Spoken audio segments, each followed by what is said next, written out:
Hello everyone, welcome our education channel We Learn Together. ಸಮಾಜ ವಿಜ್ಞಾನದ ಬಹು ಆಯ್ಕೆಯ ಪ್ರಶ್ನೆಯ 7ನೇ ಸರಣಿಯೊಂದಿಗೆ ನಾವು ಈ ವಿಡಿಯೋನ ಸ್ಟಾರ್ಟ್ ಮಾಡ್ತಾ ಹೋಗೋಣ. ಆಲ್ರೆಡಿ 6 ಸರಣಿಗಳು, ಪ್ರತಿಯೊಂದು ಸರಣಿ 30 ಪ್ರಶ್ನೆಗಳನ್ನು ಒಳಗೊಂಡಿರುತ್ತೆ. 30 ಪ್ರಶ್ನೆಗಳನ್ನು ಒಳಗೊಂಡ 6 ಸರಣಿಗಳನ್ನು ನೋಡಿದ್ದೇವೆ. ಇದು 7ನೆಯ ಒಂದು ಸರಣಿ. 6, 7, 8, 9, 10ರ ಸಮಾಜ ವಿಜ್ಞಾನ ವಿಷಯದಲ್ಲಿ ಬರುವಂತಹ ಕೆಲವೊಂದಿಷ್ಟು ಪ್ರಮುಖ ಪ್ರಶ್ನೆಗಳನ್ನು ಬಹು ಆಯ್ಕೆ ಪ್ರಶ್ನೆಗಳನ್ನಾಗಿ ತಯಾರಿಸಿ ಅವುಗಳನ್ನು ನಿಮ್ಮ ಮುಂದೆ ತರುವಂತಹ ಪ್ರಯತ್ನವನ್ನು ಮಾಡ್ತಾ ಇರೋದು. ಇದು TET ಎಕ್ಸಾಮ್ಗೆ ನಿಮಗೆ ಕ್ವಶನ್ಗಳನ್ನು ಅನಾಲಿಸಿಸ್ ಮಾಡುವಂಥದ್ದಾಗಿರ್ಬೋದು, ಆನ್ಸರ್ಗಳನ್ನು ಕಂಡುಹಿಡಿಯುವಂಥದ್ದಾಗಿರ್ಬೋದು, ಅವುಗಳಿಗೆ ತುಂಬ ಹೆಲ್ಪ್ಫುಲ್ ಆಗುತ್ತೆ ಅನ್ನೋ ಕಾರಣಕ್ಕಾಗಿ ಈ ವಿಡಿಯೋಗಳನ್ನ ಮಾಡ್ತಾ ಇರುವಂಥದ್ದು. ಇವುಗಳ ಜೊತೆಯಲ್ಲಿ 6, 8, 9, 10ರ ಮಹಾಸಂಚಿಕೆಗಳು, ಒಂದು ಲೈನರ್ ಮಹಾಸಂಚಿಕೆಗಳನ್ನ ನಮ್ಮ ಚಾನಲ್ನಲ್ಲಿ ನಾವು ಅಪ್ಲೋಡ್ ಮಾಡಿದ್ದೇವೆ. ಅವು ಸಹ ಲಾಸ್ಟ್ ಮೂಮೆಂಟ್ಗೆ ನಿಮಗೆ ಒಂದು ಬಾರಿ ನಿಮ್ಮ ಏನು ನೀವು ಓದಿರ್ತೀರಿ ಅದನ್ನು ಅನಾಲಿಸಿಸನ್ನು ಮಾಡ್ಕೊಳ್ಳಿಕ್ಕೆ, ಏನು ಓದಿರ್ತೀರಿ ಅದನ್ನು ಕ್ವಿಕ್ಕಾಗಿ ಗ್ಲ್ಯಾನ್ಸನ್ನು ಮಾಡಲಿಕ್ಕಾಗಿ ಅವು ತುಂಬ ಹೆಲ್ಪ್ಫುಲ್ ಆಗುವಂಥದ್ದು. ಅವನ್ನು ಸಹ ನೀವು ನಮ್ಮ ಚಾನಲ್ನಲ್ಲಿ ನೋಡ್ಬೋದು. ಅದರ ಜೊತೆಯಲ್ಲಿ ಸುಮಾರು 700ರಷ್ಟು ವೀಡಿಯೋಸ್ಗಳು ಆಲ್ರೆಡಿ ನಮ್ಮ ಚಾನಲ್ನಲ್ಲಿ ಅಪ್ಲೋಡ್ ಇದ್ದಾವೆ. ಅವು ಸಹ TET ಆಗಿರ್ಬೋದು ಅಥವಾ ಅಪ್ಕಮಿಂಗ್ ಇರುವಂತಹ GPSTR, HSTRಗೆ ರಿಲೇಟೆಡ್ ಆಗಿರುವಂಥದ್ದು, ಟೋಟಲಿ ಎಜುಕೇಷನ್ಗೆ ಸಂಬಂಧಪಟ್ಟಂತಹ, ಅದರಲ್ಲೂ ಹೆಚ್ಚಿನದಾಗಿ ಈ TETಗೆ ರಿಲೇಟೆಡ್ ಆಗಿ ಇರುವಂತಹ ಕ್ವಶನ್ಗಳೇ ಬಹಳಷ್ಟು ಬರುವಂಥದ್ದು. ಅದರಲ್ಲೂ ಸಮಾಜ ವಿಜ್ಞಾನ, ಸೈಕಾಲಜಿ ಸಬ್ಜೆಕ್ಟ್ಗಳ ಬಹು ಆಯ್ಕೆಯ ಪ್ರಶ್ನೆಗಳು ಅಂದರೆ MCQಗಳಾಗಿರ್ಬೋದು ಅಥವಾ ಓಲ್ಡ್ ಕ್ವಶನ್ ಪೇಪರ್ಗಳಾಗಿರ್ಬೋದು ಅಥವಾ ಕ್ಲಾಸಸ್ಗಳಾಗಿರ್ಬೋದು, ಅವೆಲ್ಲವೂ ಸಹ ನಿಮಗೆ ನಮ್ಮ ಚಾನಲ್ನ ಪ್ಲೇ ಲಿಸ್ಟ್ನಲ್ಲಿ ಸಿಗುತ್ತೆ. ವಿಡಿಯೋವನ್ನು ಸ್ಟಾರ್ಟ್ ಮಾಡ್ತಾ ಹೋಗೋಣ. ನೀವೇನು ನಮ್ಮ ಚಾನಲ್ನ ಸಬ್ಸ್ಕ್ರೈಬ್ ಆಗದೇ ಇದ್ದರೆ ಅಥವಾ ಫಸ್ಟ್ ಟೈಮ್ ನಮ್ಮ ವಿಡಿಯೋನ ನೋಡ್ತಾ ಇದ್ದರೆ ದಯವಿಟ್ಟು ನಮ್ಮ ಚಾನಲನ್ನು ಸಬ್ಸ್ಕ್ರೈಬ್ ಆಗಿ, ಹಾಗೆ ಪಕ್ಕದಲ್ಲಿರುವಂತಹ ಬೆಲ್ ಬಟನ್ನ ಒತ್ತಿ ನಮಗೆ ನೋಟಿಫೈ ಆಗಿರಿ. ಹಾಗೆ ವಿಡಿಯೋವನ್ನು ಎಲ್ಲೂ ಸ್ಕಿಪ್ ಮಾಡದೆ ನೋಡಿ, ಕೊನೆಯವರೆಗೂ ಸಹ ವಿಡಿಯೋವನ್ನು ನೋಡಿ ನಿಮ್ಮ ಫ್ರೆಂಡ್ಸ್ಗಳಿಗೂ ಸಹ ಇದನ್ನು ಶೇರ್ ಮಾಡಿ. ಫಸ್ಟ್ ಕ್ವಶನ್,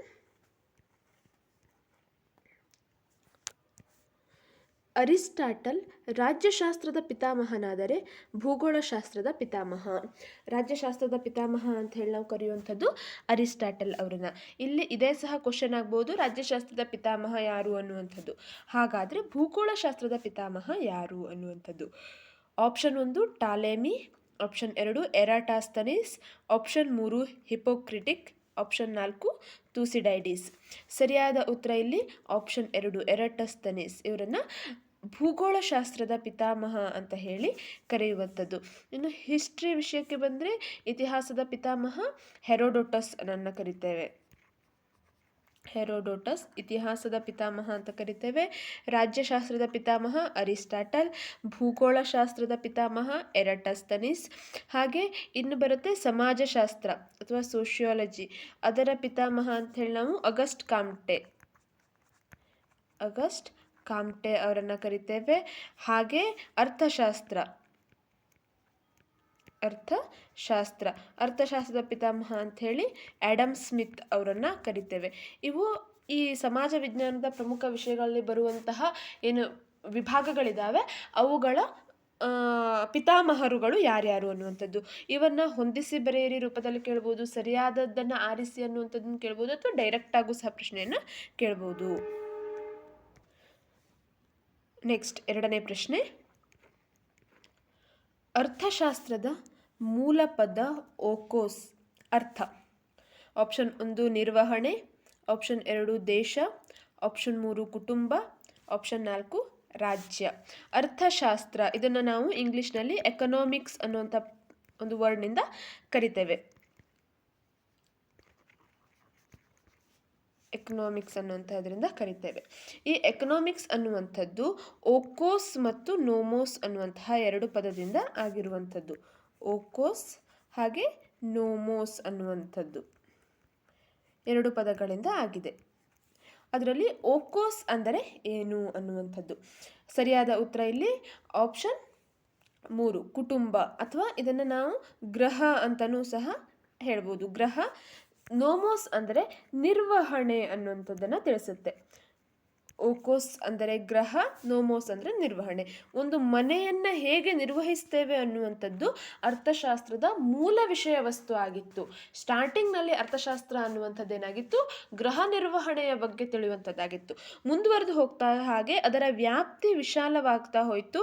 ಗ್ರಹ ಇರುವಂಥದ್ದು ರಾಜ್ಯ, ದೇಶಗಳಿಗೆ, ಅಂತಾರಾಷ್ಟ್ರೀಯ ಮಟ್ಟಗಳಿಗೆ ವಿಸ್ತಾರವಾಗ್ತಾ ಹೋಯಿತು. ಈಗ ಪ್ರಸ್ತುತ ಅರ್ಥಶಾಸ್ತ್ರ ಅನ್ನುವಂಥದ್ದು ದೇಶದ ಬಗ್ಗೆ ನಾವು ಅಧ್ಯಯನವನ್ನು ಮಾಡೋದ್ರಲ್ಲಿ, ದೇಶದ ಆರ್ಥಿಕತೆ ಅಧ್ಯಯನ ಮಾಡುವಂತಹ ವಿಷಯ ವಸ್ತುಗಳನ್ನು ಸಹ ಅದರಲ್ಲಿ ನಾವು ತೆಗೆದುಕೊಳ್ತೇವೆ. ನೆಕ್ಸ್ಟ್ 3ನೇ ಪ್ರಶ್ನೆ, ಯೋಜನಾ ಆಯೋಗದ ಬದಲಿಗೆ ನೀತಿ ಆಯೋಗವನ್ನು ಸ್ಥಾಪಿಸಲಾದ ವರ್ಷ. Option 1 2012, option 2 2015, option 3 2016, option 4 2018. ಯೋಜನಾ ಆಯೋಗ 1950ರಲ್ಲಿ ಯೋಜನಾ ಆಯೋಗವನ್ನು ಪ್ರಾರಂಭ ಮಾಡ್ತಾರೆ. ಅದರ ಮೂಲಕವೇ ಪಂಚವಾರ್ಷಿಕ ಯೋಜನೆಗಳು ಜಾರಿಯಾಗ್ತಾ ಇದ್ವು. ಪಂಚವಾರ್ಷಿಕ ಯೋಜನೆಗಳು 5 ವರ್ಷಕ್ಕೊಮ್ಮೆ ಆಗುವಂತಹ ಪಂಚವಾರ್ಷಿಕ ಯೋಜನೆಗಳು ಹೆಸರೇ ಹೇಳುತ್ತೆ. ಅದರ ಬದಲಾಗಿ ನೀತಿ ಆಯೋಗ ಅನ್ನುವಂಥದ್ದನ್ನು ಸ್ಥಾಪನೆ ಮಾಡಿದ್ರು. ಅದು ಸ್ಥಾಪನೆ ಮಾಡಲಾದಂತಹ ವರ್ಷ 2015. 2015ರಲ್ಲಿ ಈ ಯೋಜನಾ ಆಯೋಗ ಅಂತ ಇರುವಂಥದ್ದನ್ನು ಬದಲಾಯಿಸಿ ನೀತಿ ಆಯೋಗ ಅನ್ನುವಂಥದ್ದನ್ನು ಮಾಡಲಾಯಿತು. ನೀತಿ ಆಯೋಗ ಅನ್ನುವಂಥದ್ದು. ನೆಕ್ಸ್ಟ್ 4ನೇ ಪ್ರಶ್ನೆ, ಕೇಂದ್ರ ಲೋಕಸೇವಾ ಆಯೋಗವು ಸಂವಿಧಾನದ ಯಾವ ವಿಧಿಯ ಅಡಿಯಲ್ಲಿ ಸ್ಥಾಪಿತವಾಗಿರುವ ಸಂವಿಧಾನಾತ್ಮಕ ಆಯೋಗವಾಗಿರುತ್ತದೆ? ಕೇಂದ್ರ ಲೋಕಸೇವಾ ಆಯೋಗ UPSC ಅಂತ ನಾವು ಕರಿತೇವೆ. ಆ UPSC ಅನ್ನುವಂಥದ್ದು ಸಂವಿಧಾನದ ಯಾವ ಅಡಿಯ ವಿಧಿಯಲ್ಲಿ ಸ್ಥಾಪನೆ ಆದಂತಹ ಒಂದು ಆಯೋಗ?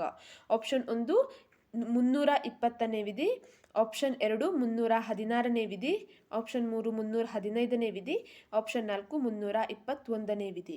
ಸರಿಯಾದ ಉತ್ತರ ಇಲ್ಲಿ ಆಪ್ಷನ್ 3 315ನೇ ವಿಧಿಯ ಒಂದು ಅಡಿಯಲ್ಲಿ ಈ ಒಂದು UPSC ಅನ್ನುವಂಥದ್ದು ಆಯೋಗ ಸ್ಥಾಪನೆ ಆಗಿರುತ್ತೆ. ಕೇಂದ್ರ ಲೋಕಸೇವಾ ಆಯೋಗ ಅನ್ನುವಂಥದ್ದು ನಾವು IAS ಆಗಿರ್ಬೋದು, IPS ಆಗಿರ್ಬೋದು, ಹಾಗೆ ಇನ್ನುಳಿದಂತಹ ಫಾರಿನ್ IFS ಅನ್ನುವಂಥದ್ದಾಗಿರ್ಬೋದು, ಇವೆಲ್ಲವೂ ಸಹ ಈ UPSCಯ ಅಡಿಯಲ್ಲಿ ನಾವು ಸ್ಪರ್ಧಾತ್ಮಕ ಪರೀಕ್ಷೆಗಳನ್ನ ನೋಡ್ತೇವೆ. ಅಂತಹಕ್ಕೆ ಸಂಬಂಧಪಟ್ಟಂಥದ್ದು ಒಂದು ಸಂವಿಧಾನಾತ್ಮಕ ಆಯೋಗ. ಇದು 315ನೇ ವಿಧಿಯ ಅಡಿಯಲ್ಲಿ ಸ್ಥಾಪಿತ ಆಗಿರುವಂಥದ್ದು. ನೆಕ್ಸ್ಟ್ 5ನೇ ಪ್ರಶ್ನೆ, ಸಾರ್ವಜನಿಕ ಆಡಳಿತದ ವ್ಯಾಪ್ತಿಯನ್ನು ಪೋಸ್ಟ್ಕಾರ್ಡ್ ಎಂಬ ಇಂಗ್ಲಿಷ್ ಅಕ್ಷರದಲ್ಲಿ ಸೂಚಿಸಿದವರು? Option 1 Luther Gulick, option 2 Simon, option 3 LD White, option 4 Woodrow Wilson ಅನ್ನುವಂಥದ್ದು. ಯಾರು ಈ ಸಾರ್ವಜನಿಕ ಆಡಳಿತ ಪಬ್ಲಿಕ್ ಅಡ್ಮಿನಿಸ್ಟ್ರೇಷನನ್ನು ಪೋಸ್ಟ್ಕಾರ್ಡ್ ಅನ್ನುವಂತಹ ಅದರ ವ್ಯಾಪ್ತಿಯನ್ನು ಅದರ ಮೂಲಕ ಸೂಚಿಸ್ತಾರೆ ಅನ್ನುವಂಥದ್ದು? ಸರಿಯಾದ ಉತ್ತರ ಇದಕ್ಕೆ ಆಪ್ಷನ್ 1 ಲೂಥರ್ ಗುಲಿಕ್ ಇವರು ಈ ಒಂದು ಹೆಸರಿನಲ್ಲಿ ಅದನ್ನು ಸೂಚಿಸ್ತಾರೆ. ಏನು ಹಾಗಾದರೆ P ಅನ್ನುವಂಥದ್ದು ಪ್ಲ್ಯಾನಿಂಗ್ನ ಇಂಡಿಕೇಟ್ ಮಾಡುತ್ತೆ. ಪ್ಲ್ಯಾನಿಂಗ್ ಅಂದರೆ ಯೋಜನೆ ಅನ್ನುವಂಥದ್ದು. O ಅಂದರೆ ಆರ್ಗನೈಸೇಷನ್ ಸಂಘಟನೆ, ಹಾಗೆ S ಅಂದರೆ ಸ್ಟಾಫಿಂಗ್ ಸಿಬ್ಬಂದಿ ವರ್ಗ, ಹಾಗೆ D ಅಂದರೆ ಡೈರೆಕ್ಷನ್ ನಿರ್ದೇಶನವನ್ನು ಕೊಡುವಂಥದ್ದು ಅಂತ ತಿಳಿಸುತ್ತೆ. ಹಾಗೆ CO ಅಂದರೆ ಕೋಆಪರೇಷನ್ ಸಹಕಾರ ಅನ್ನುವಂಥದ್ದು. ಹಾಗೆ R ಅಂದರೆ ರಿಪೋರ್ಟಿಂಗ್ ಆಯವ್ಯಯವನ್ನು ಮಂಡಿಸುವಂಥದ್ದು. B ಅಂದರೆ ಬಡ್ಜೆಟ್ಟಿಂಗ್ ಅನ್ನುವಂಥದ್ದು, ಅಂದರೆ ಮುಂದಿನ ವರ್ಷಕ್ಕಾಗಿ ತಯಾರು ಮಾಡುವಂಥದ್ದು, ಆಯವ್ಯಯವನ್ನು ತಯಾರು ಮಾಡುವಂಥದ್ದು. ರಿಪೋರ್ಟಿಂಗ್ ಅಂದರೆ ವರದಿಯನ್ನು ತಿಳಿಸುವಂಥದ್ದು. ಇದಿಷ್ಟು ಸಾರ್ವಜನಿಕ ಆಡಳಿತದ ಒಂದು ವ್ಯಾಪ್ತಿ ಅಂತ ಹೇಳಿ ಲೂಥರ್ ಗುಲಿಕ್ ಅವರು ತಿಳಿಸ್ತಾರೆ. ನೆಕ್ಸ್ಟ್ 6ನೇ ಪ್ರಶ್ನೆ, ಕ್ಲಿಯೋಪಾತ್ರಾ ಈ ದೇಶದ ರಾಣಿಯಾಗಿದ್ದಳು? ಮೆಸೊಪೊಟೇಮಿಯಾ, ಆಪ್ಷನ್ 2 ಗ್ರೀಕ್, ಆಪ್ಷನ್ 3 ಪರ್ಷಿಯಾ, ಹಾಗೆ ಆಪ್ಷನ್ 4 ಈಜಿಪ್ಟ್. ಸರಿಯಾದ ಉತ್ತರ ಇದಕ್ಕೆ ಆಪ್ಷನ್ 4 ಈಜಿಪ್ಟ್. ಈಜಿಪ್ಟ್ನ ಕಟ್ಟ ಕಡೆಯ ರಾಣಿ ಅಂತ ಹೇಳಿ ಕ್ಲಿಯೋಪಾತ್ರಾಳಿಗೆ ಕರೆಯುವಂಥದ್ದು. ಈ ಅಗಸ್ಟಸ್ ಸೀಸರ್ನ ದಾಳಿಯಲ್ಲಿ ಕ್ಲಿಯೋಪಾತ್ರಾ ಬಂದಿಯಾಗುವುದಕ್ಕಿಂತಲೂ ವಿಷ ಸೇವಿಸಿ ಆತ್ಮಹತ್ಯೆ ಮಾಡಿಕೊಳ್ಳುವಂಥದ್ದು ಲೇಸು ಅಂತ ಹೇಳಿ ವಿಷ ಸೇವಿಸಿ ಆತ್ಮಹತ್ಯೆಯನ್ನು ಮಾಡ್ಕೊಳ್ತಾಳೆ ಇವಳು ಈಜಿಪ್ಟ್ನ ರಾಣಿ. ಅದೇ ರೀತಿ ಹ್ಯಾಷಪ್ಸುಟ್ ಅನ್ನುವಂತಹ ರಾಣಿ ಇರ್ತಾಳೆ. ಇವಳು ಈಜಿಪ್ಟ್ನ ಮೊದಲ ರಾಣಿ ಅಂತ ಹೇಳಿ ಕರೆಯುವಂಥದ್ದು ಹ್ಯಾಷಪ್ಸುಟ್ ಅವಳನ್ನು. ಈಜಿಪ್ಟ್ನ ಕೊನೆಯ ರಾಣಿ ಕ್ಲಿಯೋಪಾತ್ರ. ನೆಕ್ಸ್ಟ್ 7ನೇ ಪ್ರಶ್ನೆ. ಟೈಬರ್ ನದಿಯ ದಡದ ಮೇಲಿರುವ ನಗರ. Option 1 Rome, option 2 London, option 3 Paris, option 4 Manchester ಅನ್ನುವಂಥದ್ದು. ಯಾವುದು ಟೈಬರ್ ನದಿಯ ದಡದ ಮೇಲೆ ಇರುವಂತಹ ಒಂದು ನಗರ? ಸರಿಯಾದ ಉತ್ತರ ಆಪ್ಷನ್ 1 ರೋಮ್ ನಗರ. ರೋಮ್ ನಗರ ಇರುವಂಥದ್ದು ಟೈಬರ್ ನದಿಯ ಒಂದು ದಡದ ಮೇಲೆ. ನೆಕ್ಸ್ಟ್ 8ನೇ ಪ್ರಶ್ನೆ. ದಿ ಟೆಕ್ಸ್ಟ್ ಅಂಡ್ ಹಿಸ್ಟ್ರಿ ಕೃತಿ ರಚಿಸಿದವರು. Aristotle, option 2 Plato, option 3 Socrates, option 4 Homer. The text and history ಈ ಕೃತಿಯನ್ನು ಬರೆದವರು ಯಾರು? ಸರಿಯಾದ ಉತ್ತರ ಇದಕ್ಕೆ ಆಪ್ಷನ್ 2 ಪ್ಲೇಟೋ. ಪ್ಲೇಟೋ ಅವರು ಬರೆದಂತಹ ಒಂದು ಕೃತಿಯಾಗಿದೆ ದಿ ಟೆಕ್ಸ್ಟ್ ಆ್ಯಂಡ್ ಹಿಸ್ಟ್ರಿ ಅನ್ನುವಂಥದ್ದು. ನೆಕ್ಸ್ಟ್ 9ನೇ ಪ್ರಶ್ನೆ. ಬುದ್ಧನ ಅಷ್ಟಾಂಗಿಕ ಮಾರ್ಗವನ್ನು ಹೀಗೆಂದು ಕರೆಯುವರು. ಆಪ್ಷನ್ 1 ಮಧ್ಯಮ ಪಥ, ಆಪ್ಷನ್ 2 ಉತ್ತಮ ಪಥ, ಆಪ್ಷನ್ 3 ಜನರ ಪಥ, ಆಪ್ಷನ್ 4 ಉತ್ತರ ಪಥ. ಬುದ್ಧನ ಅಷ್ಟಾಂಗಿಕ ಮಾರ್ಗ 8 ಮಾರ್ಗಗಳನ್ನು ತಿಳಿಸ್ತಾನೆ. ಗೌತಮ್ ಬುದ್ಧ ಏನು ಮಾಡ್ದ? 4 ಆರ್ಯ ಸತ್ಯ, ಚತುರ್ ಆರ್ಯ ಸತ್ಯಗಳು ಅನ್ನುವಂಥದ್ದನ್ನು ತಿಳಿಸ್ದ. ಏನು ಚತುರ್ ಆರ್ಯ ಸತ್ಯಗಳು ಅಂದರೆ, ಜಗತ್ತು ದುಃಖದಿಂದ ಕೂಡಿದೆ, ದುಃಖಕ್ಕೆ ಕಾರಣ ಆಸೆ, ನಾವು ದುಃಖವನ್ನು ಬಿಡಬೇಕು, ದುಃಖವನ್ನು ಬಿಡಲಿಕ್ಕೆ ಏನು ಮಾಡಬೇಕು? ಅಷ್ಟಾಂಗ ಮಾರ್ಗವನ್ನು ಬಳಸಬೇಕು ಅನ್ನುವಂಥದ್ದು. ಆ ಅಷ್ಟಾಂಗ ಮಾರ್ಗವನ್ನು ಮಧ್ಯಮ ಪಥ ಅಂತ ಹೇಳಿ ಕರೀತಾರೆ. ಮಧ್ಯಮ ಪಥ ಅಂದರೆ ಏನು? ಯಾವುದೇ ಒಂದು ಖುಷಿ ಬಂದರೆ ಅದಕ್ಕೆ ಹೆಚ್ಚಿನ ಸಂತೋಷವನ್ನು ಪಡೆದೆ, ಅಥವಾ ದುಃಖ ಆದರೆ ಅದಕ್ಕೆ ಬಹಳಷ್ಟು ದುಃಖವನ್ನು ಪಡೆದೆ, ಎರಡನ್ನೂ ಸರಿಸಮನಾಗಿ, ದುಃಖ ಇರಲಿ ಸುಖ ಇರಲಿ ಅದನ್ನು ಸರಿಸಮನಾಗಿ ನೋಡುವಂಥದ್ದನ್ನು ಮಧ್ಯಮ ಪಥ ಅಂತ ಹೇಳಿ ಕರೆಯುವಂಥದ್ದು. ಬುದ್ಧನ ಅಷ್ಟಾಂಗಿಕ ಮಾರ್ಗವನ್ನು ಈ ಮಧ್ಯಮ ಪಥವನ್ನು ತೋರುವಂಥದ್ದು ಅಂತ ಹೇಳಿ ಹೇಳಲಾಗುತ್ತೆ. ನೆಕ್ಸ್ಟ್ 10ನೇ ಪ್ರಶ್ನೆ. ಸಾಮಾಜಿಕ ವರ್ತನೆಯನ್ನು ಅರ್ಥೈಸುವ ಅಧ್ಯಯನವೇ ಸಮಾಜಶಾಸ್ತ್ರ ಎಂದವರು. ಡೆಫಿನೇಷನ್ ಇದೊಂದು ಹೇಳಿಕೆ. ಈ ಹೇಳಿಕೆಯನ್ನು ವ್ಯಾಖ್ಯೆಯನ್ನು ಯಾರು ಕೊಟ್ಟಿದ್ದಾರೆ ಅನ್ನುವಂಥದ್ದು. Option 1 Max Weber, option 2 Auguste Comte, option 3 Emile Durkheim, option 4 Karl Marx. ಏನು ಡೆಫಿನೇಷನ್ನು? ಸಾಮಾಜಿಕ ವರ್ತನೆಯನ್ನು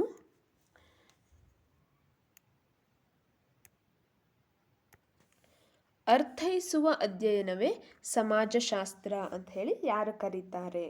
ಸರಿಯಾದಂತಹ ಉತ್ತರ ಇದಕ್ಕೆ Max Weber. Option 1 Max weber ಅವರು ಈ ರೀತಿಯಾದಂತಹ ಒಂದು ಡೆಫಿನೇಷನನ್ನು ಹೇಳಿರ್ತಾರೆ. ನೆಕ್ಸ್ಟ್ 11ನೇ ಪ್ರಶ್ನೆ. ಶಂಕರಾಚಾರ್ಯರು ಕಂಚಿಯಲ್ಲಿ ಸ್ಥಾಪಿಸಿದ ಪೀಠ. ಆಪ್ಷನ್ 1 ಗೋವರ್ಧನ ಪೀಠ, ಆಪ್ಷನ್ 2 ಕಾಳಿಕಾ ಪೀಠ, ಆಪ್ಷನ್ 3 ಜ್ಯೋತಿರ್ಪೀಠ, ಆಪ್ಷನ್ 4 ಕಾಮಕೋಟಿ ಪೀಠ. ಶಂಕರಾಚಾರ್ಯರು ದೇಶದ 4 ದಿಕ್ಕುಗಳಲ್ಲಿ 4 ಪೀಠಗಳನ್ನು ಸ್ಥಾಪನೆ ಮಾಡ್ತಾರೆ. ಇವರು ಶಂಕರಾಚಾರ್ಯರು ಕೇರಳದ ಕಾಲಾಡಿ ಎನ್ನುವಂತಹ ಒಂದು ಪ್ರದೇಶದಲ್ಲಿ ಜನಿಸ್ತಾರೆ. ಒಂದು ಬ್ರಾಹ್ಮಣ ಕುಟುಂಬದಲ್ಲಿ ಇವರು ಜನಿಸುವಂಥದ್ದು. ಇವರೇನು ಮಾಡ್ತಾರೆ? ಅದ್ವೈತ ಸಿದ್ಧಾಂತದ ಪ್ರತಿಪಾದನೆಯನ್ನು ಮಾಡ್ತಾರೆ. ಅದ್ವೈತ ಅಂದರೆ ಏನಿದೆ? ಜೀವಾತ್ಮ ಮತ್ತು ಪರಮಾತ್ಮ ಎರಡು ಒಂದೇ ಅನ್ನುವಂಥ ರೀತಿಯಾಗಿ ಅಹಂ ಬ್ರಹ್ಮ, ನಾನೇ ಬ್ರಹ್ಮನು ಅನ್ನುವಂಥದ್ದನ್ನು ತಿಳಿಸ್ತಾರೆ. ಕ್ವಶನ್ ಸಹ ಅದೇ ರೀತಿ ಬರ್ಬೋದು. ಅಹಂ ಬ್ರಹ್ಮಾಸ್ಮಿ ಅಹಂ ಬ್ರಹ್ಮಾಸ್ಮಿ ಇದನ್ನು ತಿಳಿಸಿದವರು ಯಾರು ಅನ್ನುವಂಥದ್ದು ಕೇಳ್ಬೋದು. ಶಂಕರಾಚಾರ್ಯರು ಅದನ್ನು ತಿಳಿಸ್ತಾರೆ. ಇಲ್ಲಿ ಅವರು ಕಂಚಿಯಲ್ಲಿ ಸ್ಥಾಪನೆ ಮಾಡಿದಂತಹ ಪೀಠ ಯಾವುದು ಅನ್ನುವಂಥದ್ದು. ಸರಿಯಾದ ಉತ್ತರ ಇದಕ್ಕೆ ಆಪ್ಷನ್ 4 ಕಂಚಿ ಕಾಮಕೋಟಿ ಪೀಠವನ್ನು ಇವರು ಸ್ಥಾಪನೆಯನ್ನು ಮಾಡ್ತಾರೆ. ಆಪ್ಷನ್ 4 ಇದಕ್ಕೆ ಸರಿಯಾದಂತಹ ಉತ್ತರ ಆಗಿದೆ. ಹಾಗಾದರೆ ಉಳಿದಂಥದ್ದು ಕಾಮಕೋಟಿ ಪೀಠ ಇದು ಕಂಚಿಯಲ್ಲಿ ಸ್ಥಾಪನೆ ಆಗಿದ್ದು ಅಂತಾದರೆ, ಗೋವರ್ಧನ ಪೀಠ ಪುರಿಯಲ್ಲಿ ಸ್ಥಾಪನೆ ಆದಂಥದ್ದಾಗಿದೆ. ಹಾಗೆ ನೆಕ್ಸ್ಟ್ ಕಾಳಿಕಾ ಪೀಠ ದ್ವಾರಕ ಕಾಳಿಕಾ ಪೀಠ, ಜ್ಯೋತಿರ್ಪೀಠ ಬದರಿ, ಅದರ ಜೊತೆಯಲ್ಲಿ ಕರ್ನಾಟಕದ ಶೃಂಗೇರಿಯಲ್ಲಿ ಶಾರದಾ ಪೀಠ ಅದನ್ನು ಸ್ಥಾಪನೆ ಮಾಡ್ತಾರೆ. ಶಾರದಾ ಪೀಠವನ್ನು ಸ್ಥಾಪನೆ ಮಾಡ್ತಾರೆ. ಅದರಲ್ಲಿ ಕಾಮಕೋಟಿ ಪೀಠಕ್ಕಿಂತಲೂ ಹೆಚ್ಚಾಗಿ ಇವು 4 ಶಂಕರಾಚಾರ್ಯರು ದೇಶದ 4 ದಿಕ್ಕುಗಳಲ್ಲಿ ಸ್ಥಾಪಿಸಿದಂತಹ 4 ಪೀಠಗಳು ಅಂತ ಹೇಳಿ ಕರೀತಾರೆ. ಬದರಿ ಜ್ಯೋತಿರ್ಪೀಠ, ಶೃಂಗೇರಿಯ ಶಾರದಾ ಪೀಠ, ಪುರಿ ಗೋವರ್ಧನ ಪೀಠ, ದ್ವಾರಕಾ ಕಾಳಿಕಾ ಪೀಠಗಳು 4 ದಿಕ್ಕುಗಳು ಅಂತ ಹೇಳ್ತೇವೆ. ಇಲ್ಲಿ ಕಾಮಕೋಟಿ ಪೀಠವನ್ನು ಕಂಚಿಯಲ್ಲಿ ಇವರು ಸ್ಥಾಪನೆಯನ್ನು ಮಾಡ್ತಾರೆ. ನೆಕ್ಸ್ಟ್ 12ನೇ ಪ್ರಶ್ನೆ, ವೈದಿಕ ಮಾರ್ಗ ಸ್ಥಾಪನಾಚಾರ್ಯ ಬಿರುದು ಹೊಂದಿದ ವಿಜಯನಗರದ ಅರಸ. ಆಪ್ಷನ್ 1 2ನೇ Harihara, option 2 Bukkaraya, option 3 Praudhadevaraya, option 4 Prataparudra. ವೈದಿಕ ಮಾರ್ಗ ಸ್ಥಾಪನಾಚಾರ್ಯ ಅನ್ನುವಂತಹ ಒಂದು ಬಿರುದನ್ನು ಹೊಂದಿದ ವಿಜಯನಗರದ ಅರಸ. ಸರಿಯಾದ ಉತ್ತರ ಆಪ್ಷನ್ 1 2ನೇ ಹರಿಹರ. ಈತನಿಗೆ ಈ ಬಿರುದು ಬರುತ್ತೆ. ಇವನ ಒಂದು ಆಳ್ವಿಕೆ ಸಂದರ್ಭದಲ್ಲಿ ವೈದಿಕರಿಗೆ ಮತ್ತು ಇನ್ನೂ ಕೆಲವೊಂದಿಷ್ಟು ಅಲ್ಲಿರುವಂತಹ ಮತದವರಿಗೆ ಒಂದು ಭಿನ್ನಾಭಿಪ್ರಾಯ ಬರುತ್ತೆ. ಆ ಭಿನ್ನಾಭಿಪ್ರಾಯವನ್ನು 2ನೇ ಹರಿಹರನು ಶಮನ ಮಾಡ್ತಾನೆ, ಕಡಿಮೆಯನ್ನು ಮಾಡ್ತಾನೆ, ಅಥವಾ ಅದನ್ನು ನಿಲ್ಲಿಸ್ತಾನೆ, ಪರಿಹಾರವನ್ನು ಒದಗಿಸ್ತಾನೆ. ಆ ಕಾರಣಕ್ಕಾಗಿ ಅವನಿಗೆ ವೈದಿಕ ಮಾರ್ಗ ಸ್ಥಾಪನಾಚಾರ್ಯ ಅನ್ನುವಂತಹ ಬಿರುದನ್ನು ನೀಡಲಾಗುತ್ತೆ. ನೆಕ್ಸ್ಟ್ 13ನೇ ಪ್ರಶ್ನೆ, ಸಂವಿಧಾನದ 356ನೇ ವಿಧಿಯ ಅನ್ವಯ ರಾಜ್ಯ ತುರ್ತು ಪರಿಸ್ಥಿತಿ ಘೋಷಿಸುವವರು. ಆಪ್ಷನ್ 1 ಪ್ರಧಾನಮಂತ್ರಿಗಳು, ಆಪ್ಷನ್ 2 ಮುಖ್ಯಮಂತ್ರಿಗಳು, ಆಪ್ಷನ್ 3 ರಾಷ್ಟ್ರಪತಿಗಳು, ಆಪ್ಷನ್ 4 ರಾಜ್ಯಪಾಲರು. 356ನೇ ವಿಧಿಯ ಅನ್ವಯ ರಾಜ್ಯ ತುರ್ತು ಪರಿಸ್ಥಿತಿಯನ್ನು ಘೋಷಣೆ ಮಾಡುವಂಥವರು ರಾಷ್ಟ್ರಪತಿಗಳು. ರಾಷ್ಟ್ರಪತಿಗಳಿಗೆ ರಾಜ್ಯದಲ್ಲಿ ತುರ್ತು ಪರಿಸ್ಥಿತಿ ಇದೆ ಅಂತ ತಿಳಿಸುವಂಥವರು ರಾಜ್ಯಪಾಲರಾಗಿರ್ತಾರೆ. ಇಲ್ಲಿ ಸಂವಿಧಾನದಲ್ಲಿ ಒಟ್ಟು 3 ರೀತಿಯಾದ ತುರ್ತು ಪರಿಸ್ಥಿತಿಗಳಿದೆ. 352ನೇ ವಿಧಿ ಒಂದು ತುರ್ತು ಪರಿಸ್ಥಿತಿಯನ್ನು ತಿಳಿಸುತ್ತೆ, 356ನೇ ವಿಧಿ, ಹಾಗೆ 360ನೇ ವಿಧಿ. 352ನೇ ವಿಧಿ ರಾಷ್ಟ್ರೀಯ ತುರ್ತು ಪರಿಸ್ಥಿತಿಯ ಕುರಿತಾಗಿ ತಿಳಿಸುವಂಥದ್ದು. 356ನೇ ವಿಧಿ ರಾಜ್ಯ ತುರ್ತು ಪರಿಸ್ಥಿತಿಯನ್ನು ತಿಳಿಸುತ್ತೆ. ಹಾಗೆ 360ನೇ ವಿಧಿ ಹಣಕಾಸಿನ ತುರ್ತು ಪರಿಸ್ಥಿತಿಯನ್ನು ಕುರಿತಾಗಿ ತಿಳಿಸುವಂಥದ್ದು. ಇಲ್ಲಿ 356ನೇ ವಿಧಿಯಲ್ಲಿ ರಾಜ್ಯದಲ್ಲಿ ತುರ್ತು ಪರಿಸ್ಥಿತಿ ಇದೆ, ಸರ್ಕಾರ ತನ್ನ ಆಡಳಿತವನ್ನು ನಡೆಸಲಿಕ್ಕೆ ವಿಫಲ ಆಗಿದೆ ಅಂತ ರಾಜ್ಯಪಾಲರು ರಾಷ್ಟ್ರಪತಿಗೆ ಸಲಹೆಯನ್ನು ನೀಡಿದಾಗ ಅಥವಾ ಮೇಲ್ಮನವಿಯನ್ನು ಸಲ್ಲಿಸಿದಾಗ ರಾಷ್ಟ್ರಪತಿಗಳು ಈ 356ನೇ ವಿಧಿ ಅನ್ವಯ ರಾಜ್ಯ ತುರ್ತು ಪರಿಸ್ಥಿತಿಯನ್ನು ಘೋಷಣೆ ಮಾಡ್ತಾರೆ. ನೆಕ್ಸ್ಟ್ 14ನೇ ಪ್ರಶ್ನೆ, ಭಾರತದ 2ನೇ ಪ್ರಧಾನಮಂತ್ರಿಗಳು. Option 1 Shrimati Indira Gandhi, option 2 Shri Morarji Desai, option 3 Shri Lal Bahadur Shastri, ಹಾಗೆ ಆಪ್ಷನ್ 4 ಶ್ರೀ VP ಸಿಂಗ್ ಅವರು. ಯಾರು ಭಾರತದ 2ನೇ ಪ್ರಧಾನ ಮಂತ್ರಿಗಳಾಗಿದ್ದರು? ಸರಿಯಾದಂತಹ ಉತ್ತರ ಇದಕ್ಕೆ ಆಪ್ಷನ್ 3 ಶ್ರೀ ಲಾಲ್ ಬಹದ್ದೂರ್ ಶಾಸ್ತ್ರಿ ಇವರು ಭಾರತದ 2ನೇ ಪ್ರಧಾನಮಂತ್ರಿಗಳು. ಮೊದಲನೇ ಪ್ರಧಾನಮಂತ್ರಿಗಳು ಜವಾಹರಲಾಲ್ ನೆಹರು ಅವರಾಗಿರ್ತಾರೆ. ಅದರ ನಂತರ 2ನೇ ಪ್ರಧಾನಿಗಳಾಗಿ ಲಾಲ್ ಬಹದ್ದೂರ್ ಶಾಸ್ತ್ರಿ ಅವರು ಆಡಳಿತವನ್ನು ನಡೆಸ್ತಾರೆ. ನೆಕ್ಸ್ಟ್ 15ನೇ ಪ್ರಶ್ನೆ, ಮಕ್ಕಳಲ್ಲಿ ಪರಸ್ಪರ ಸಹಕಾರ ಮತ್ತು ಹೊಂದಾಣಿಕೆಯನ್ನು ತರುವ ಸಾಮಾಜೀಕರಣದ ನಿಯೋಗಿ. ಸಾಮಾಜೀಕರಣ ಅಂದರೆ ಏನು? ನಮ್ಮನ್ನು ಅಂದರೆ ಜನರನ್ನು ಸಮಾಜದ ಸದಸ್ಯರನ್ನಾಗಿ ಮಾಡುವಂಥದ್ದು, ಸಮಾಜದ ಪರಿಸ್ಥಿತಿಗೆ ಹೊಂದಿಕೊಳ್ಳುವಂಥದ್ದನ್ನು ಸಾಮಾಜೀಕರಣ ಅಂತ ಹೇಳಿ ಕೇಳ್ತೇವೆ. ಅದರಲ್ಲಿ ಮಕ್ಕಳಲ್ಲಿ ಸಹಕಾರ ಮತ್ತು ಹೊಂದಾಣಿಕೆ, ಪರಸ್ಪರ ಸಹಕಾರ ಮತ್ತು ಹೊಂದಾಣಿಕೆಯನ್ನು ಯಾವ ಒಂದು ಸಾಮಾಜೀಕರಣದ ನಿಯೋಗಿ ಉಂಟು ಮಾಡುತ್ತೆ? ಆಪ್ಷನ್ 1 ಕುಟುಂಬ, ಆಪ್ಷನ್ 2 ಶಾಲೆ, ಆಪ್ಷನ್ 3 ನೆರೆಹೊರೆ, ಆಪ್ಷನ್ 4 ಸಮವಯಸ್ಕರ ಗುಂಪು. ಸರಿಯಾದಂತಹ ಉತ್ತರ ಇದಕ್ಕೆ ಆಪ್ಷನ್ 4 ಸಮವಯಸ್ಕರ ಗುಂಪು. ಪ್ರಶ್ನೆ ಏನಿದೆ? ಸಹಕಾರ, ಒಬ್ಬರಿಗೊಬ್ಬರಿಗೆ ಸಹಾಯವನ್ನು ಮಾಡುವಂಥದ್ದು ಮತ್ತು ಅಡ್ಜಸ್ಟ್ ಆಗುವಂಥದ್ದು, ಹೊಂದಿಕೊಳ್ಳುವಂಥದ್ದು, ಇದು ಸಮವಯಸ್ಕರ ಗುಂಪಿನಲ್ಲಿ ನಡೆಯುತ್ತೆ. ಕುಟುಂಬ ಅನ್ನುವಂಥದ್ದು ಮಗುವಿಗೆ ಬೇಸಿಕ್ ಆದಂತಹ ಶಿಕ್ಷಣವನ್ನು ನೀಡುವಂಥದ್ದಾಗಿರ್ಬೋದು, ಜನರ ಜೊತೆ ಹೇಗೆ ಬೆರಿಬೇಕು ಅನ್ನುವಂಥದ್ದನ್ನು ಕಲಿಸುತ್ತೆ. ಸಾಮಾಜೀಕರಣದ ಮೊದಲ ನಿಯೋಗಿ ಅಂದರೆ ಅದು ಕುಟುಂಬ ಆಗಿರುತ್ತೆ. ಮಗುವನ್ನು ಸಮಾಜದ ಎದುರು ತೆರೆದಿಡುವಂತಹ ಕೆಲಸವನ್ನು ಕುಟುಂಬ ಮಾಡುತ್ತೆ. ನೆಕ್ಸ್ಟ್ ಮಗು ಸ್ವಲ್ಪ ದೊಡ್ಡದಾಗಿ ಶಾಲೆಗೆ ಬರುತ್ತೆ. ಶಾಲೆಯಲ್ಲಿ ಔಪಚಾರಿಕ ಶಿಕ್ಷಣವನ್ನು ಮಗು ಕಲಿಯುತ್ತೆ. ಔಪಚಾರಿಕ ಶಿಕ್ಷಣವನ್ನು ಮಗು ಅಥವಾ ಮಕ್ಕಳು ಕಲ್ತ್ಕೊಳ್ತಾರೆ. ಇನ್ನು ನೆರೆಹೊರೆಯವರ ಜೊತೆಯೂ ಸಹ ನಾವು ಹೇಗಿರಬೇಕು, ಸಹಾಯ ಸಹಕಾರವನ್ನು ಕಲಿತೇವೆ. ಆದರೆ ಮಕ್ಕಳಲ್ಲಿ ಆ ಪರಸ್ಪರ ಹೊಂದಾಣಿಕೆಯನ್ನು ತರುವಂಥದ್ದು ಸಮವಯಸ್ಕರ ಗುಂಪಾಗಿದೆ. ನೆಕ್ಸ್ಟ್ 16ನೇ ಪ್ರಶ್ನೆ. ಈ ಮಣ್ಣಿನಲ್ಲಿ ಹೆಚ್ಚು ಸುಣ್ಣ ಮತ್ತು ಉಪ್ಪಿನ ಅಂಶ ಇರುತ್ತದೆ. ಆಪ್ಷನ್ 1 ಕೆಂಪು ಮಣ್ಣು, 2 ಕಪ್ಪು ಮಣ್ಣು, 3 ಜಂಬಿಟ್ಟಿಗೆ ಮಣ್ಣು, ಹಾಗೆ 4 ಮೆಕ್ಕಲು ಮಣ್ಣು ಅನ್ನುವಂಥದ್ದು. ಯಾವ ಮಣ್ಣಿನಲ್ಲಿ ಹೆಚ್ಚು ಸುಣ್ಣ ಮತ್ತು ಉಪ್ಪಿನ ಅಂಶ ಇರುತ್ತೆ? ಸರಿಯಾದ ಉತ್ತರ ಆಪ್ಷನ್ 1 ಕೆಂಪು ಮಣ್ಣಿನಲ್ಲಿ ಹೆಚ್ಚಾಗಿ ಸುಣ್ಣ ಮತ್ತು ಉಪ್ಪಿನ ಅಂಶ ಇರುವಂಥದ್ದು ಹಾಗೂ ಬೆಳೆ ಬೆಳಿಲಿಕ್ಕೆ ಅಷ್ಟೊಂದು ಯೋಗ್ಯ ಅಲ್ಲದೆ ಇರುವಂಥದ್ದಾಗಿದೆ. ನಾಟ್ ಟೂ ಗುಡ್ ಅನ್ನುವಂಥದ್ದು.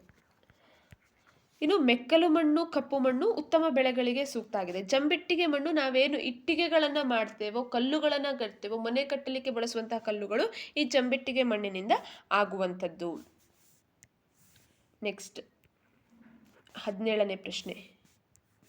ಅತಿ ಕಡಿಮೆ ಅರಣ್ಯವುಳ್ಳ ಕರ್ನಾಟಕದ ಜಿಲ್ಲೆ. Option 1 Vijayapura, option 2 Bagalkote, option 3 Bidar, ಹಾಗೆ ಆಪ್ಷನ್ 4 ಗುಲ್ಬರ್ಗ. ಕಡಿಮೆ ಅರಣ್ಯವುಳ್ಳ ಕರ್ನಾಟಕದ ಜಿಲ್ಲೆ ಅನ್ನುವಂಥದ್ದು. ಸರಿಯಾದ ಉತ್ತರ ಇಲ್ಲಿ ಆಪ್ಷನ್ 1 ವಿಜಯಪುರ ಜಿಲ್ಲೆ ಕಡಿಮೆ ಅರಣ್ಯವನ್ನು ಹೊಂದಿರುವಂಥದ್ದು. ಅಧಿಕ ಅರಣ್ಯ ಹೊಂದಿರುವಂಥದ್ದು ಯಾವುದು ಹಾಗಿದ್ರೆ? ಅಧಿಕ ಅರಣ್ಯ ಹೊಂದಿರುವಂಥದ್ದು ಉತ್ತರ ಕನ್ನಡ ಜಿಲ್ಲೆ. ಇಲ್ಲಿ ಅಧಿಕ ಅರಣ್ಯ ಇದೆ, ವಿಜಯಪುರದಲ್ಲಿ ಕಡಿಮೆ ಅರಣ್ಯ ಇದೆ. ಈ ಅರಣ್ಯಗಳಲ್ಲಾಗಿರ್ಬೋದು ಮಳೆ ಅಧಿಕ ಬೀಳುವಂಥದ್ದು, ಕಡಿಮೆ ಬೀಳುವಂಥದ್ದು ಆಗುಂಬೆ, ಹಾಗೆ ಚಿತ್ರದುರ್ಗ ಜಿಲ್ಲೆಯ ನಾಯಕನಹಟ್ಟಿ ಅನ್ನುವಂಥದ್ದು ಅದಾಗಿರ್ಬೋದು. ಅತಿ ಹೆಚ್ಚಿನ ಉಷ್ಣಾಂಶ ರಾಯಚೂರು, ಕಡಿಮೆ ಉಷ್ಣಾಂಶ ಬೆಳಗಾವಿ ಅನ್ನುವಂಥದ್ದಾಗಿರ್ಬೋದು. ಅತ್ಯಧಿಕ ಸಾಕ್ಷರತೆ ಹೊಂದಿರುವಂಥ ಜಿಲ್ಲೆ. ಇವು ಎಲ್ಲವೂ ಸಹ ನಮ್ಮ ರಾಜ್ಯಕ್ಕೆ ಸಂಬಂಧಪಟ್ಟಂತಹ ಬೇಸಿಕ್ ಆಗಿರುವಂತಹ ಡೀಟೇಲ್ಸ್ಗಳು, ಬೇಸಿಕ್ ಜನರಲ್ ನಾಲೆಜ್ ಕ್ವಶನ್ಗಳು. ಅವುಗಳು ಸಹ ನಿಮ್ಮ ಪುಸ್ತಕದಲ್ಲೂ ಸಹ ಇರ್ಬೋದು ಅಥವಾ ಔಟ್ಸೈಡ್ ಸೋರ್ಸಿಂದಲೂ ಆದರೂ ಸಿಗಬಹುದು. ಅವು ನಮಗೆ ಕೇವಲ TET ಅನ್ನೋ ದೃಷ್ಟಿಯಿಂದ ಅಲ್ಲದೆ ಹೋದರೂ ಉಳಿದಂತೆಯೂ ಸಹ ಇಂಪಾರ್ಟೆಂಟ್ ಇರುವಂತಹ ಪ್ರಶ್ನೆಗಳಾಗಿರ್ತವೆ. ನೆಕ್ಸ್ಟ್ 18ನೇ ಪ್ರಶ್ನೆ. ಕೂಡಲ ಸಂಗಮದಲ್ಲಿ ಯಾವ ನದಿಯು ಕೃಷ್ಣಾ ನದಿಯನ್ನು ಸೇರುತ್ತದೆ? ಆಪ್ಷನ್ 1 ಘಟಪ್ರಭಾ, ಆಪ್ಷನ್ 2 ಭೀಮಾ ನದಿ, ಆಪ್ಷನ್ 3 ಮಲಪ್ರಭಾ, ಆಪ್ಷನ್ 4 ದೋಣಿ ನದಿ. ಕೂಡಲ ಸಂಗಮದಲ್ಲಿ ಕೃಷ್ಣಾ ನದಿಯನ್ನು ಸೇರುವಂತಹ ನದಿ ಯಾವುದು? ಸರಿಯಾದ ಉತ್ತರ ಇದಕ್ಕೆ ಆಪ್ಷನ್ 3 ಮಲಪ್ರಭಾ ನದಿ. ಇದೇನು ಮಾಡುತ್ತೆ? ಕೂಡಲ ಸಂಗಮದಲ್ಲಿ ಕೃಷ್ಣಾ ನದಿಯನ್ನು ಸೇರಿಕೊಳ್ಳುವಂಥದ್ದು. ನೆಕ್ಸ್ಟ್ 19ನೇ ಪ್ರಶ್ನೆ. ಕುಟುಂಬದ ಮೂಲ ಪದ ಫ್ಯಾಮ್ಯುಲಸ್ ಈ ಭಾಷೆಯ ಪದದಿಂದ ಬಂದಿದೆ. ಕುಟುಂಬದ ಮೂಲ ಪದ ಫ್ಯಾಮ್ಯುಲಸ್ ಅನ್ನುವಂಥದ್ದಾಗಿದೆ. ಅದರ ಮೂಲ ಭಾಷೆ ಯಾವುದು? Option 1 Greek, option 2 Latin, option 3 English, option 4 German ಅನ್ನುವಂಥದ್ದು. ಸರಿಯಾದ ಉತ್ತರ ಇಲ್ಲಿ ಆಪ್ಷನ್ 2 ಲ್ಯಾಟಿನ್ ಭಾಷೆಯ ಪದದಿಂದ ಬಂದಿರುವಂಥದ್ದು. ಹೆಚ್ಚಿನದಾಗಿ ಮೂಲ ಪದವನ್ನು ನೀವು ನೋಡ್ತಾ ಹೋಗಿ, ಒಂದು ಲ್ಯಾಟಿನ್ ಇರುತ್ತೆ, ಇಲ್ಲ ಅಂದರೆ ಅದು ಗ್ರೀಕ್ ಭಾಷೆಯ ಪದ ಇರುತ್ತೆ. ಇಲ್ಲಿ ಫ್ಯಾಮಿಲಿ ಅನ್ನುವಂಥದ್ದು ನಾವೇನು ಕುಟುಂಬ ಅಂತ ಕನ್ನಡದಲ್ಲಿ ಕರಿತೇವೆ, ಈ ಕನ್ನಡದಲ್ಲಿ ಕುಟುಂಬ ಅನ್ನುವಂಥದ್ದರ ಇಂಗ್ಲಿಷ್ ರೂಪ ಫ್ಯಾಮಿಲಿ ಅನ್ನುವಂಥದ್ದು. ಈ ಫ್ಯಾಮಿಲಿ ಅನ್ನುವಂಥದ್ದು ಲ್ಯಾಟಿನ್ ಭಾಷೆಯ ಫ್ಯಾಮ್ಯುಲಸ್ ಅನ್ನುವಂತಹ ಪದದಿಂದ ಬಂದಿದೆ. ಫ್ಯಾಮ್ಯುಲಸ್ ಅಂದರೆ ಏನು? ಆಳು ಅನ್ನುವಂತಹ ಅರ್ಥವನ್ನು ಕೊಡುತ್ತೆ. ಲ್ಯಾಟಿನ್ ಭಾಷೆಯಲ್ಲಿ ಫ್ಯಾಮ್ಯುಲಸ್ ಅಂದರೆ ಆಳು. ಅಂದರೆ ಒಂದು ಮನೆ ಅಂದರೆ ಮನೆಯಲ್ಲಿ ಕೆಲಸ ಮಾಡ್ತಾ ಇರುವಂತಹ ಆಳುಗಳನ್ನು ತಮ್ಮವರು ಅಂತ ತಿಳಿದುಕೊಳ್ಳುವಂತಹ ಭಾವನೆ ನಮ್ಮಲ್ಲಿ ಇದೆ ಅನ್ನುವಂಥದ್ದಕ್ಕೆ ಈ ಫ್ಯಾಮಿಲಿ ಅನ್ನುವಂತಹ ವರ್ಡ್ ಬಂದಿರುವಂಥದ್ದು. ನೆಕ್ಸ್ಟ್ 20ನೇ ಪ್ರಶ್ನೆ. 40ರ ಸರದಾರರ ಕೂಟ ನೇಮಕ ಮಾಡಿದವನು ಯಾರು? 40ರ ಸರದಾರರ ಕೂಟವನ್ನು ನೇಮಕ ಮಾಡ್ತಾರೆ. ದೆಹಲಿ ಸುಲ್ತಾನರ ಒಂದು ಆಡಳಿತದಲ್ಲಿ ಬರುವಂಥದ್ದು ಈ 40ರ ಸರದಾರರ ಕೂಟ ಅನ್ನುವಂಥದ್ದು. ಇದಕ್ಕೆ ಇನ್ನೊಂದು ಹೆಸರು ಇತ್ತು, ಚಹಲ್ಗಾನಿ ಅನ್ನುವಂಥದ್ದು. ಚಹಲ್ಗಾನಿ ಅಂತಲೂ ಸಹ ಇದನ್ನು ಕರೀತಾರೆ. Option 1 Qutbuddin Aibak, option 2 Ghiyasuddin Balban, option 3 Iltutmish, option 4 Alauddin Khilji. ನೇಮಕವನ್ನು ಮಾಡಿದಂಥವರು ಯಾರು ಅಂದರೆ ಸರಿಯಾದಂತಹ ಉತ್ತರ ಆಪ್ಷನ್ 3 ಇಲ್ತಮಷ್ ಇದನ್ನು ನೇಮಕ ಮಾಡ್ತಾನೆ. 40ರ ಸರದಾರರ ಕೂಟ, ಟರ್ಕರ ಸರದಾರರ ಸೇರಿಸಿಕೊಂಡು 40 ಜನರ ಒಂದು ಗುಂಪನ್ನು ಮಾಡ್ತಾನೆ. ಅದಕ್ಕೆ ಚಹಲ್ಗಾನಿ ಅಥವಾ 40ರ ಸರದಾರರ ಕೂಟ ಅನ್ನುವಂತಹ ಹೆಸರನ್ನು ಕೊಡ್ತಾನೆ.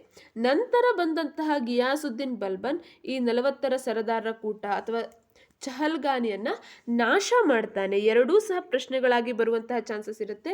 ನೇಮಕ ಮಾಡಿದಂಥವ್ರು ಯಾರು, ಅದನ್ನು ನಾಶ ಮಾಡಿದಂಥವ್ರು ಯಾರು ಅನ್ನುವಂಥದ್ದು. ನೆಕ್ಸ್ಟ್ 21ನೇ ಪ್ರಶ್ನೆ. ಆಂಧ್ರ ಪ್ರದೇಶದ ನೈಸರ್ಗಿಕ ಬಂದರು.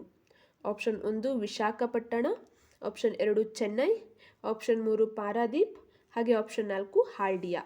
ಆಂಧ್ರ ಪ್ರದೇಶ ರಾಜ್ಯದಲ್ಲಿ ಕಂಡುಬರುವಂತಹ ನೈಸರ್ಗಿಕ ಬಂದರು ಯಾವುದು? ಸರಿಯಾದಂತಹ ಉತ್ತರ ಇದಕ್ಕೆ ಆಪ್ಷನ್ 1 ವಿಶಾಖಪಟ್ಟಣ ಅನ್ನುವಂಥದ್ದು. ಇದು ಆಂಧ್ರ ಪ್ರದೇಶದ ನೈಸರ್ಗಿಕ ಬಂದರಾಗಿದೆ. ನೆಕ್ಸ್ಟ್ 22ನೇ ಪ್ರಶ್ನೆ. ಭಾರತದ ಹೆಬ್ಬಾಗಿಲು. ಆಪ್ಷನ್ 1 ನವದೆಹಲಿ, 2 ಕಲ್ಕತ್ತಾ, 3 ಬೆಂಗಳೂರು, 4 ಮುಂಬೈ. ಸರಿಯಾದ ಉತ್ತರ ಇದಕ್ಕೆ ಆಪ್ಷನ್ 4 ಮುಂಬೈಯನ್ನು ಭಾರತದ ಹೆಬ್ಬಾಗಿಲು ಅಂತ ಹೇಳಿ ಕರೆಯುವಂಥದ್ದು. ಅದೇ ರೀತಿ ಕರ್ನಾಟಕದ ಹೆಬ್ಬಾಗಿಲು ಅಂತ ಹೇಳಿ ನವಮಂಗಳೂರು ಬಂದರನ್ನು ಕರೆಯುವಂಥದ್ದು ಕರ್ನಾಟಕದ ಹೆಬ್ಬಾಗಿಲು ಅನ್ನುವಂಥದ್ದು. ಈ ಸಮುದ್ರ ಮಾರ್ಗದ ಮೂಲಕವೇ ಅತ್ಯಂತ ಹೆಚ್ಚಿನ ಪ್ರಮಾಣದ ಸರಕು ಸೇವೆಗಳು ಆಮದು ಮತ್ತು ರಫ್ತು ಆಗುವಂಥದ್ದು. ಆಮದು ಹಾಗೆ ರಫ್ತು ಆಗುವಂಥದ್ದು ಹೇಗೆ? ಸಮುದ್ರ ಮಾರ್ಗದ ಮೂಲಕ. ಹಾಗಾಗಿ ಮುಂಬೈ ಬಂದರನ್ನು ಅಥವಾ ಮುಂಬೈಯನ್ನು ಭಾರತದ ಹೆಬ್ಬಾಗಿಲು ಅಂತ ಕರೆದ್ರೆ, ನವಮಂಗಳೂರು ಬಂದರನ್ನು ಕರ್ನಾಟಕದ ಹೆಬ್ಬಾಗಿಲು ಅನ್ನೋ ಹೆಸರಿನಿಂದ ಕರೆಯಲಾಗುತ್ತೆ. ನೆಕ್ಸ್ಟ್ 23ನೇ ಪ್ರಶ್ನೆ. ಇದನ್ನು ಮೂಲ ಕೈಗಾರಿಕೆ ಎಂದು ಕರೆಯುತ್ತಾರೆ. ಆಪ್ಷನ್ 1 ಸಕ್ಕರೆ ಕೈಗಾರಿಕೆ, 2 ಹತ್ತಿ ಬಟ್ಟೆ ಕೈಗಾರಿಕೆ, ಆಪ್ಷನ್ 3 ಕಬ್ಬಿಣ ಮತ್ತು ಉಕ್ಕಿನ ಕೈಗಾರಿಕೆ, ಆಪ್ಷನ್ 4 ಕಾಗದ ಕೈಗಾರಿಕೆ. ಮೂಲ ಕೈಗಾರಿಕೆ ಅಂತ ಹೇಳಿ ಯಾವ ಕೈಗಾರಿಕೆಯನ್ನು ಕರೀತಾರೆ? ಸರಿಯಾದ ಉತ್ತರ ಇದಕ್ಕೆ ಆಪ್ಷನ್ 3 ಕಬ್ಬಿಣ ಮತ್ತು ಉಕ್ಕಿನ ಕೈಗಾರಿಕೆ. ಇದನ್ನು ಮೂಲ ಕೈಗಾರಿಕೆ ಅಂತ ಕರೀತಾರೆ. ಈ ಮೂಲ ಕೈಗಾರಿಕೆಯಲ್ಲಿ ಉತ್ಪಾದನೆ ಆದಂತಹ ವಸ್ತುಗಳಿಂದಲೇ ಉಳಿದ ಕೈಗಾರಿಕೆಗಳಿಗೆ ಅವಶ್ಯಕ ಇರುವಂತಹ ಯಂತ್ರಗಳನ್ನು ತೆಗೆದುಕೊಳ್ಳಲಿಕ್ಕೆ ಸಾಧ್ಯ ಆಗುತ್ತೆ. ಆ ಕಾರಣಕ್ಕಾಗಿ ಕಬ್ಬಿಣ ಮತ್ತು ಉಕ್ಕಿನ ಕೈಗಾರಿಕೆ ಎಲ್ಲ ಕೈಗಾರಿಕೆಗಳಿಗೂ ಮೂಲ ಕೈಗಾರಿಕೆ ಆಗಿದೆ. ನೆಕ್ಸ್ಟ್ 24ನೇ ಪ್ರಶ್ನೆ. ಸಾಫ್ಟ್ವೇರ್ ಟೆಕ್ನಾಲಜಿ ಪಾರ್ಕ್ ಸ್ಥಾಪಿಸಲಾದ ವರ್ಷ. ಸಾಫ್ಟ್ವೇರ್ ಟೆಕ್ನಾಲಜಿ ಪಾರ್ಕ್ STP ಅಂತ ಹೇಳಿ ಶಾರ್ಟ್ ಫಾರ್ಮ್ನಲ್ಲಿ ಇದನ್ನು ಕರೀತಾರೆ. ಇದನ್ನು ಸ್ಥಾಪನೆ ಮಾಡಲಾದ ವರ್ಷ 1991, 1992, 1995 ಹಾಗೆ 1996. ಸರಿಯಾದ ಉತ್ತರ ಇದಕ್ಕೆ 1991ರಲ್ಲಿ ಈ STP ಅಥವಾ ಸಾಫ್ಟ್ವೇರ್ ಟೆಕ್ನಾಲಜಿ ಪಾರ್ಕ್ಗಳನ್ನು ಸ್ಥಾಪನೆ ಮಾಡಲಾಗುತ್ತೆ. ನೆಕ್ಸ್ಟ್ 25ನೇ ಪ್ರಶ್ನೆ. ಭಾರತದಲ್ಲಿ ಆರ್ಥಿಕ ವರ್ಷದ ಮೊದಲ ದಿನ, ಎಕನಾಮಿಕ್ ಇಯರ್ ಅನ್ನುವಂಥದ್ದು, ಇದರ ಮೊದಲ ದಿನ ಯಾವುದು? ಆಪ್ಷನ್ 1 ಮಾರ್ಚ್ 1, ಆಪ್ಷನ್ 2 ಜನವರಿ 1, ಆಪ್ಷನ್ 3 ಏಪ್ರಿಲ್ 1, ಆಪ್ಷನ್ 4 ಜೂನ್ 1. ಭಾರತದಲ್ಲಿ ಆರ್ಥಿಕ ವರ್ಷದ ಮೊದಲ ದಿನ. ನಾವೀಗ ಕ್ಯಾಲೆಂಡರ್ ಇಯರ್ನಲ್ಲಿ ನೋಡಿದಾಗ ಜನವರಿ 1 ಅನ್ನುವಂಥದ್ದು ಮೊದಲ ದಿನ ಆಗುತ್ತೆ. ಜನವರಿ 1 ಅನ್ನುವಂಥದ್ದು ಮೊದಲ ದಿನ ಆಗುತ್ತೆ. ಅದೇ ಎಜುಕೇಷನ್ ಫೀಲ್ಡ್ನಲ್ಲಿ ನಾವು ನೋಡಿದಾಗ ಜೂನ್ 1 ನಾವು ಮೊದಲ ದಿನ ಅಂತ ಹೇಳಿ ತಗೊಳ್ತೇವೆ. ಅದೇ ರೀತಿ ಆರ್ಥಿಕ ವರ್ಷದ ಮೊದಲ ದಿನ ಅಂತೇಳಿ ನಾವು ತೆಗೆದುಕೊಳ್ಳುವಂಥದ್ದು ಆಪ್ಷನ್ 3 ಏಪ್ರಿಲ್ 1 ಆರ್ಥಿಕ ವರ್ಷದ ಮೊದಲ ದಿನ ಅಂತ ಹೇಳಿ ಕರಿತೇವೆ. ಆರ್ಥಿಕ ವರ್ಷದ ಮೊದಲ ದಿನ ಏಪ್ರಿಲ್ 1, ಕೊನೆಯ ದಿನ ಮಾರ್ಚ್ 31. ಈಗ 2025ರ ಏಪ್ರಿಲ್ 1 ಈ ಒಂದು ಆರ್ಥಿಕ ವರ್ಷದ ಮೊದಲ ದಿನ ಆಗಿದೆ. ಹಾಗೆ 2026ರ ಮಾರ್ಚ್ 31 ಈ ಒಂದು ಎಕನಾಮಿಕ್ ಇಯರ್ನ ಕೊನೆಯ ದಿನ ಆಗುವಂಥದ್ದು. ಈ ಬ್ಯಾಂಕ್ಗಳಲ್ಲಿ ಅಕೌಂಟ್ಸ್ಗಳನ್ನು ಇವುಗಳನ್ನೆಲ್ಲ ಈ ಒಂದು ಅವಧಿಯಲ್ಲಿಯೇ ಸರಿದೂಗಿಸ್ಕೊಳ್ಳುವಂಥದ್ದು. ಈ ಒಂದು ಕ್ಯಾಲೆಂಡರ್ ಇಯರ್ ಅಂದರೆ ಈ ಒಂದು ಅವರ ಅಕಾಡೆಮಿಕ್ ಇಯರ್ ಅಥವಾ ಈ ಒಂದು ಎಕನಾಮಿಕ್ ಇಯರ್ಗೆ ರಿಲೇಟ್ ಆಗಿ ಮಾಡುವಂಥದ್ದು. ನಾವು ಹೇಗೆ ಎಜುಕೇಷನಲ್ ಇಯರ್ ಅಂತ ಹೇಳಿ ತಗೊಳ್ತೇವೋ ಅಥವಾ ಅಕಾಡೆಮಿಕ್ ಇಯರ್ ಅಂತ ಹೇಳಿ ತಗೊಳ್ತೇವೋ ಅದೇ ರೀತಿಯಾಗಿ ಎಕನಾಮಿಕ್ ಇಯರ್ ಅಂತ ಹೇಳಿ ಅವರು ಮಾಡುವಂಥದ್ದು. ನೆಕ್ಸ್ಟ್ 26ನೇ ಪ್ರಶ್ನೆ. ಭಾರತದಲ್ಲಿ ಅತಿ ಹೆಚ್ಚು ಭತ್ತ ಬೆಳೆಯುವ ರಾಜ್ಯ. Option 1 Paschim Bengal, option 2 Karnataka, option 3 Tamil Nadu, option 4 Andhra Pradesh. ಭಾರತದಲ್ಲಿ ಅತ್ಯಧಿಕ ಪ್ರಮಾಣದಲ್ಲಿ ಭತ್ತವನ್ನು ಬೆಳೆಯುವಂತಹ ರಾಜ್ಯ ಆಪ್ಷನ್ 1 ಪಶ್ಚಿಮ ಬಂಗಾಳ.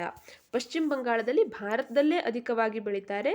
ಅದೇ ರೀತಿ ಕರ್ನಾಟಕವನ್ನು ನಾವು ನೋಡಿದಾಗ ಕರ್ನಾಟಕದಲ್ಲಿ ಅತಿ ಹೆಚ್ಚು ಭತ್ತವನ್ನು ಬೆಳೆಯುವಂತಹ ಜಿಲ್ಲೆ ರಾಯಚೂರಾಗಿದೆ. ರಾಯಚೂರು. ಇಲ್ಲಿ ಕರ್ನಾಟಕದಲ್ಲೇ ಅತಿ ಹೆಚ್ಚು ಭತ್ತವನ್ನು ಬೆಳೆಯುವಂತಹ ಜಿಲ್ಲೆಯಾಗಿದೆ. ನೆಕ್ಸ್ಟ್ 27ನೇ ಪ್ರಶ್ನೆ. ಕಾಮನ್ವೆಲ್ತ್ ರಾಷ್ಟ್ರ ಸಂಘದ ಕೇಂದ್ರ ಕಚೇರಿ. ಆಪ್ಷನ್ 1 ನ್ಯೂಯಾರ್ಕ್, ಆಪ್ಷನ್ 2 ಹೇಗ್, option 3 Washington DC, option 4 London. ಎಲ್ಲಿದೆ ಅನ್ನುವಂಥದ್ದು ಕಾಮನ್ವೆಲ್ತ್ ನೇಷನ್ಸ್ ಅನ್ನುವಂಥದ್ದರ ಕೇಂದ್ರ ಕಚೇರಿ. ಸರಿಯಾದ ಉತ್ತರ ಇದಕ್ಕೆ ಆಪ್ಷನ್ 4 ಲಂಡನ್ನಲ್ಲಿ ಇರುವಂಥದ್ದು ಇದರ ಕೇಂದ್ರ ಕಚೇರಿಯಾಗಿದೆ. ನೆಕ್ಸ್ಟ್ 28ನೇ ಪ್ರಶ್ನೆ. ಭಾರತದ ಉಕ್ಕಿನ ಮನುಷ್ಯ ಎಂದು ಖ್ಯಾತರಾದವರು. Option 1 Subhash Chandra Bose, option 2 Sardar Vallabhbhai Patel, option 3 Bipin Chandrapal, option 4 Lala Lajpat Rai. ಯಾರನ್ನ ಭಾರತದ ಉಕ್ಕಿನ ಮನುಷ್ಯ ಅಂತ ಹೇಳಿ ಕರೀತಾರೆ? ಸರಿಯಾದ ಉತ್ತರ ಇದಕ್ಕೆ ಆಪ್ಷನ್ 2 ಸರ್ದಾರ್ ವಲ್ಲಭಾಯ್ ಪಟೇಲ್. ಇವರನ್ನ ಭಾರತದ ಉಕ್ಕಿನ ಮನುಷ್ಯ ಅಂತ ಹೇಳಿ ಕರೀತಾರೆ. ಯಾವಾಗ ಭಾರತಕ್ಕೆ ಸ್ವತಂತ್ರ ಬಂತೋ, ಸ್ವತಂತ್ರ ಬಂದ ನಂತರ ಯಾವ ಒಂದೆರಡು ಹೈದರಾಬಾದ್ ಸಂಸ್ಥಾನ, ಜುನಾಗಢ್ ಆಗಿರ್ಬೋದು, ಕಾಶ್ಮೀರದಾಗಿರ್ಬೋದು, ಭಾರತಕ್ಕೆ ಸೇರಲು ಒಪ್ಪದೇ ಇರುವಂತಹ ಸಂದರ್ಭದಲ್ಲಿ ಅಲ್ಲಿ ಸೈನಿಕ ಕಾರ್ಯಾಚರಣೆಯನ್ನು ನಡೆಸಿ ಆ ಪ್ರದೇಶಗಳನ್ನ ಭಾರತಕ್ಕೆ ಸೇರಿಸ್ತಾರೆ. ಈ ಎಲ್ಲ ಕಾರಣದಿಂದಾಗಿ ಇವರನ್ನ ಭಾರತದ ಉಕ್ಕಿನ ಮನುಷ್ಯ ಅಂತ ಹೇಳಿ ಕರೀತಾರೆ. ನೆಕ್ಸ್ಟ್ 29ನೇ ಪ್ರಶ್ನೆ. ಸಂಪತ್ತಿನ ಸೋರುವಿಕೆ ಸಿದ್ಧಾಂತದ ಪ್ರತಿಪಾದಕರು.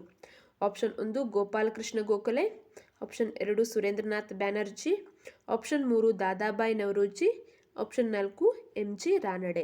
ಸಂಪತ್ತಿನ ಸೋರುವಿಕೆ ಸಿದ್ಧಾಂತ. ಏನು ಸಂಪತ್ತಿನ ಸೋರುವಿಕೆ ಸಿದ್ಧಾಂತ ಅನ್ನುವಂಥದ್ದು? ಅದಕ್ಕೂ ಮೊದಲು ಸರಿಯಾದಂತಹ ಉತ್ತರ ಇದಕ್ಕೆ ಆಪ್ಷನ್ 3 ದಾದಾಬಾಯಿ ನವರೋಜಿ. ಇವರು ಈ ಸಂಪತ್ತಿನ ಸೋರುವಿಕೆ ಸಿದ್ಧಾಂತವನ್ನು ತಿಳಿಸ್ತಾರೆ.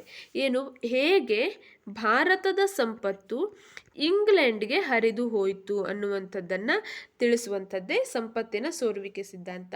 ಹೇಗೆ ಹರಿದು ಹೋಯಿತು? ಇಂಗ್ಲಿಷ್ನ ಅಥವಾ English East India company, British East India ಕಂಪನಿಯ ಅಧಿಕಾರಿಗಳಿಗೆ ವೇತನಗಳನ್ನು ಭಾರತದ ಹಣದಿಂದ ಕೊಡಲಾಗ್ತಾ ಇತ್ತು.